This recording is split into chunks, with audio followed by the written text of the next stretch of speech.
नमस्कार मैत्रिणींनो, आपल्या चॅनलवर तुमचं मनपूर्वक स्वागत आहे. आता आपल्या मिरच्या चांगल्या प्रकारे उन्हात सुकून तयार झाल्या आहेत. काळं तिखट किंवा इतर मसाला बनवण्यासाठी मिरच्या पूर्णपणे कोरड्या असणं खूप गरजेचं असतं. मिरच्या सुकल्यानंतर आपण त्याची देठे काढून घेत आहोत. ही प्रक्रिया साधी वाटत असली तरी मसाल्याच्या गुणवत्तेसाठी खूप महत्त्वाची आहे. देठं काढल्यामुळे मिरच्या स्वच्छ होतात आणि दळण्यासाठी सोपं होतं. या कामासाठी थोडा वेळ लागतो, पण गावाकडच्या घरामध्ये मसाला बनवण्याआधी मिरच्याची देठं काढणे ही एक पारंपरिक पद्धत आहे.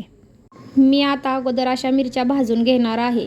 मिरच्या भाजत असताना सतत असं हलवत राहावे, जेणेकरून त्या सर्व बाजूनी समान भाजल्या जातील. मिरच्या योग्य प्रकारे भाजल्या की काळ्या तिखटाला छान असा रंग आणि स्वाद मिळतो. सर्वप्रथम कढई चांगली गरम करून घेतली. कढई गरम झाल्यानंतर त्यामध्ये धने टाकून मंद आचेवर भाजायला सुरुवात केली. धन्याचा छान सुगंध येऊ लागला की ते बाजूला काढून घेतले. त्यानंतर जिरे, शहाजिरे, काळी मिरी, लवंग, दालचिनी आणि तमालपत्र एक एक करून भाजून घेतले.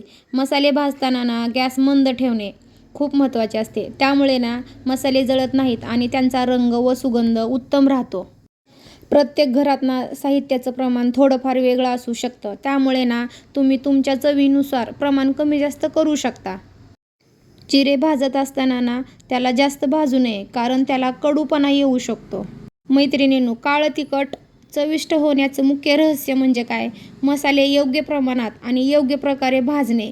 मसाले जळू नयेत याची विशेष काळजी घ्यावी. त्यानंतर तीळ भाजून घ्यावेत.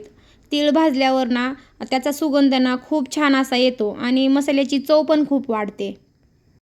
काळं तिखट बनवत असताना सर्व मसाले एकाच पद्धतीने भाजले जातात असं नाही. तर काही मसाले आपण बिना तेलाचे भाजतो, तर काही मसाले थोडंसं तेलामध्ये पण आपण भाजतो. यामागे प्रत्येक मसाल्याची चव, सुगंध आणि त्याचा गुणधर्म वेगवेगळा असतो.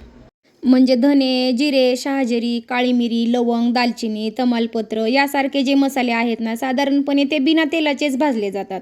हे मसाले भाजल्यावर त्याचा नैसर्गिक सुगंध आणि खुलतो आणि त्याची चवसुद्धा छान लागते. तर खोबरे, कांदा किंवा इतर मसाले थोड्याशा तेलामध्ये पण भाजले जातात. त्यामुळे त्यांचा रंग चांगला येतो व ते व्यवस्थित भाजले जातात आणि काळ्या तिखटाला खास अशी चव व सुगंध मिळतो. मसाले भाजताना सर्वात महत्त्वाची गोष्ट म्हणजे गॅस मंद ठेवणे. मसाले जळू नयेत याची काळजी घेतली पाहिजे. योग्य प्रकारे भाजलेले मसाल्याचे काळे तिखट उत्कृष्ट अशी चव देते. ही पारंपरिक पद्धत अनेक वर्षापासून आपल्या गावाकडे चालत आलेली आहे. प्रत्येक घरात मसाले भाजण्याची पद्धत थोडी वेगवेगळी असते, तरी पण ह्याचा उद्देश एकच असतो: चवदार, चटकदार, सुगंधी आणि टिकाऊ काळं तिखट तयार करणे. यासाठी काही मसाले कोरडे भाजले जातात, तर काही मसाले थोड्याशा तेलाचा वापर करून भाजले जातात. त्यामुळे तयार होणाऱ्या काळ्या तिखटाची चव अधिक समृद्ध आणि रुचिकारक होते. पूर्वी आपली आजी, आई ज्या पद्धतीने मसाले तयार करायचे त्यांच्याच पारंपरिक पद्धतीचा आपण आज वापर करत आहोत. बिना तेलाचे मसाले भाजल्यामुळे मसाल्याचा जो नैसर्गिक सुगंध असतो आणि त्याची जी चव असते ती अधिक चांगली आणि टिकाऊ असते. सर्वात मोठा फायदा म्हणजे मसाला अधिक दिवस टिकतो, तसेच मसाल्याची मूळ चव कायम राहते. आता आपल्या तिखटाच्या तयारीतील एक महत्त्वाचा टप्पा पूर्ण झाला आहे, म्हणजे सर्व मसाले व सुक्या मिरच्या आपल्या भाजून येथे तयार झालेले आहेत. त्यानंतर खोबरे पण हलक्या हाताने सोनेरी रंग येईपर्यंत भाजून घ्यावे. काळ्या तिखटामध्ये खोबरे आणि कांदा यांना विशेष महत्त्व दिले जाते. खोबऱ्यामुळे मसाल्याला छान चव, रंग आणि सुगंध मिळतो. तर भाजलेल्या कांद्यामुळे काळ्या तिखटाला पारंपरिक पद्धतीचा असा स्वाद प्राप्त होतो. भाजलेले सर्व साहित्य पूर्णपणे थंड झाले पाहिजे. गरम असताना जर दळल्यास मसाल्यात ओलावा निर्माण होऊ शकतो आणि तो जास्त दिवस टिकत पण नाही. म्हणून संयम ठेवूनच सर्व साहित्य थंड होण्याची वाट पाहावी. आपण अगदी पारंपरिक अशा पद्धतीने हे तिखट बनवत आहोत. काळं तिखट हा फक्त मसाला नसून महाराष्ट्राच्या पारंपरिक खाद्यसंस्कृतीचा हा एक महत्त्वाचा भाग आहे. बाजारात तयार मसाल्यापेक्षा घरच्या घरी बनवलेलं हे काळं तिखट अधिक सुगंधी आणि चविष्ट आणि अतिशुद्ध असतं.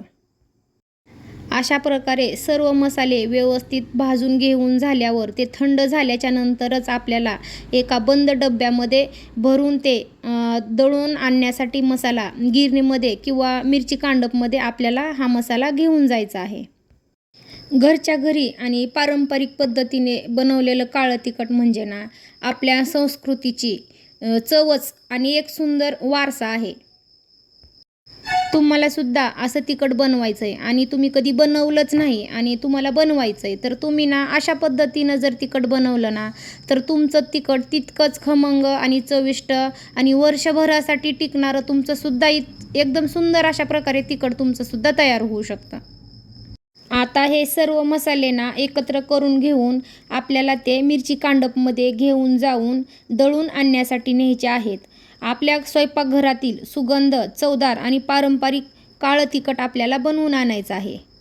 कांदा भाजत असताना त्याचा सुगंध पूर्ण घरभर पसरलेला आहे आणि छान असा सुगंध सुटलेला आहे कांद्याचा. दळल्यानंतर सुद्धा मसाल्याचा सुगंध ना खूप छान असा सुटलेला आहे. घरगुती पद्धतीने तयार केलेला काळा मसाला म्हणजे काळं तिखट याचा सुगंध आणि याची चव ना बाजारातील मसाल्यापेक्षा खूप वेगळी आणि खास असते बरं का. या काळ्या तिखटाचा वापर भाजी, आमटी, उसळ, रस्सा, वांगी, मटण आणि इतर अनेक पदार्थामध्ये करता येतो. घरगुती मसाला असल्यामुळे ना त्याची शुद्धता आणि त्याची गुणवत्ता देखील कायम राहते. आता आपण ना हे तयार झालेलं काळं तिखट घरी घेऊन जाणार आहोत आणि ना इतकी मेहनत करून तयार केलेला हा मसाला पाहून ना खूप मनाला असं समाधान वाटतं. वर्षभरासाठी उपयोगी पडणारा हा मसाला आपल्या स्वयंपाकघरातील एक महत्त्वाचा घटक असतो. आत्ता पुढील टप्प्यात हे तिखट थंड करून स्वच्छ आणि कोरड्या डब्यामध्ये भरून साठवून ठेवणार आहोत, जेणेकरून वर्षभरासाठी त्याचा सुगंध आणि त्याची चव कायम राहिली पाहिजे. ताज्या दळलेल्या काळ्या तिखटाचा सुगंध संपूर्ण घरभर दरवळत होता आणि हीच घरगुती मसाल्याची खरी ओळख असते. काळं तिखट साठवण्याची पद्धत. तयार झालेला काळा मसाला म्हणजे हे तिखट पूर्ण थंड झाल्यावर हवाबंद डब्यामध्ये किंवा एखाद्या भरणीमध्ये भरून ठेवावे व डब्बा कोरड्या जागी किंवा थंड जागी ठेवावा. योग्य प्रकारे साठवणूक केल्यास हे काळे तिखट अनेक महिने सुगंध आणि चव कायम ठेवते. मैत्रिणींनो, अशा प्रकारे आपण पारंपरिक पद्धतीने घरच्या घरी काळं तिखट तयार केलं.